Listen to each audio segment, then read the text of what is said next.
I want to congratulate Porter and Oklahoma and defending their home court and getting the win in round one of the 18-round fight here. I was asked a couple times this week.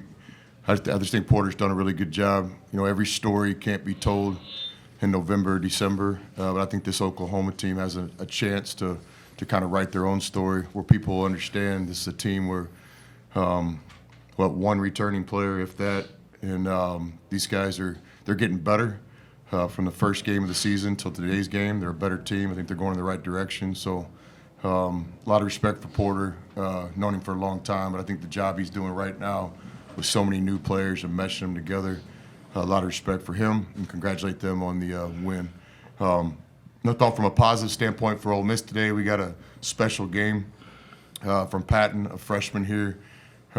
Just like I told the team after the game too, like that was an A game from Patton. I'm not so sure that we got an A game from anybody else on our roster today. I would say with Oklahoma's team, they got 4 or 5 A games today.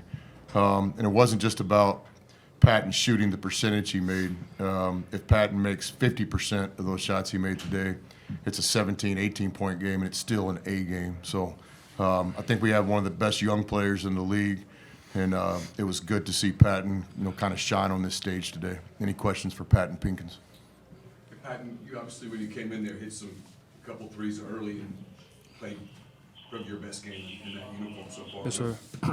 What kind of led you to feel like you were going to get hot? Just my teammates. Shout out to Ilias, Kez. They were passing me the ball, and they trust me to make open shots. So some guys sent me some screens, and I just got hot because they shared the ball, and we played well as a team. You guys were within 3 in that under 8 timeout, and then things just kind of fell apart. From your perspective, what happened? Just couldn't get stops. I think they got a couple layups around the rim.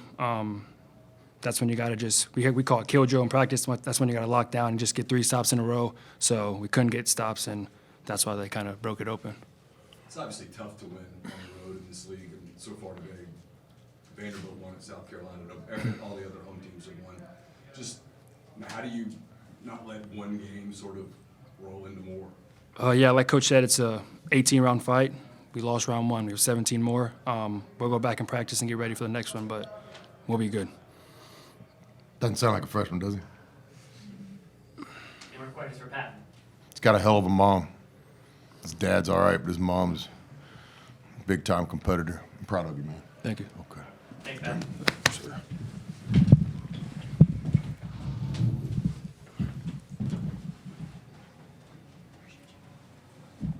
Just same thing I asked him. You guys were within 3, 65, 62, I think, and then kind of got away from you pretty quick there. From your perspective, sort of what happened? Yeah, down 3 or 4 around the 8-minute media timeout coming. Malik Dia has the ball in front of our bench, and we're spaced out with a lot of really good options. I think Ilias was in the corner, so we could have gotten into a dribble handoff 2-man game.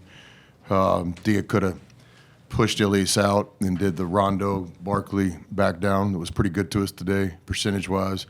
Hell, he could have gave the ball to me, and then we could have set our defense.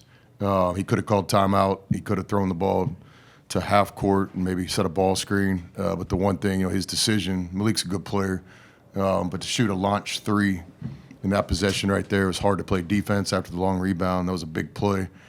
From my recollection, I think we got a couple of good shots, not great after that. Basket wasn't friendly to us today besides Patton.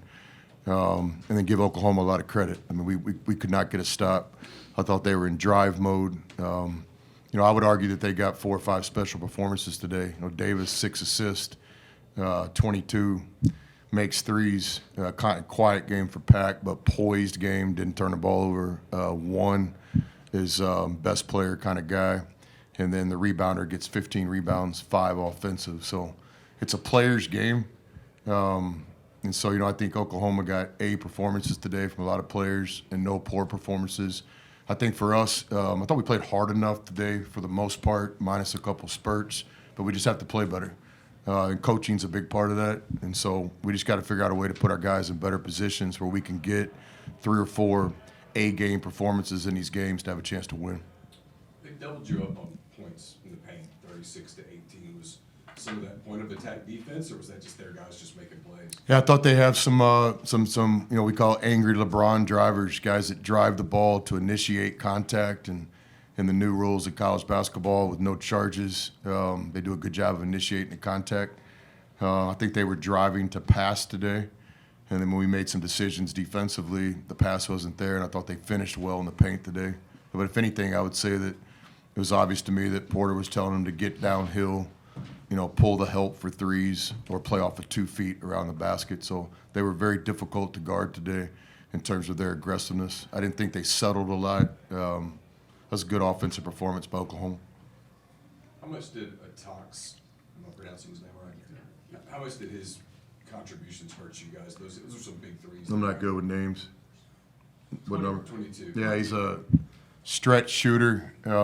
It's not even about making 4 for 9. It's the 9. The 9's the problem for us from our perspective, because when you're a good shooter, the percentages are going to play out. So he had a really good day shooting the ball. But more concerning for us is how can we let a guy that's on our scouting report as a corner shooter, not really a breakdown guy at this point in his career or a post player, but a really good SEC player.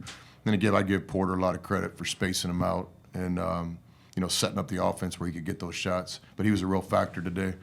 A lot of those were mistakes we made, and then, boy, they just made us pay every time. A middle drive, and then he's open in the corner. A missed rotation on the baseline, he's open in the corner. So I think Oklahoma's a really good passing team. I think the identity of their team offensively is multiple guys that have really good assist to turnovers. And with a passing team that they have, combine that with some three-point shooting, they're a difficult team to guard.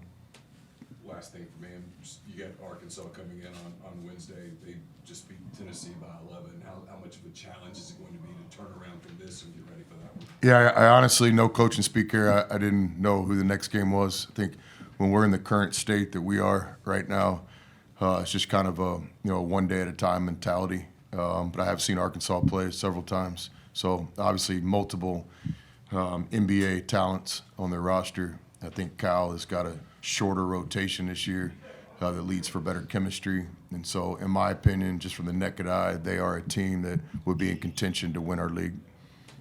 Chris, the SEC had a glorious year last year. All those teams in the NCAA won the title, great non-conference, all that.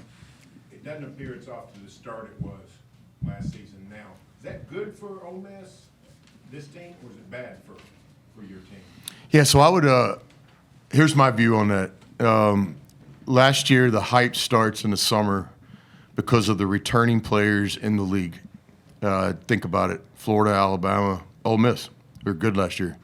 So the hype starts.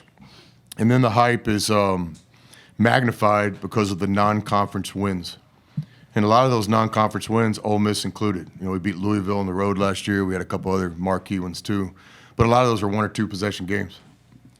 And so this year, a lot of the losses by SEC teams in the Power 5 games were also 1 or 2 possession games. So I don't know. We'll see. From my perspective, you can imagine, I don't think it's gotten any easier. You know what I mean?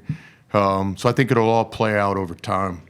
In terms of us specifically, I think not just Ole Miss, but SEC in general, it's a pleasure, it's a luxury, it's a gift, it's a blessing to play in a league where every night's a quad 1 opportunity. And that's what happened last year. It appears to me that you won't see teams at 6-12 or 7-11 getting in this year, but we'll see how it plays out. But I would argue that I don't think SEC basketball has necessarily gone down. Last year, kind of lightning in a bottle with all those non-conference wins, us included, in the non-conference. All right, thanks, everyone. No questions about Seminole, Oklahoma? I went through Seminole the other day.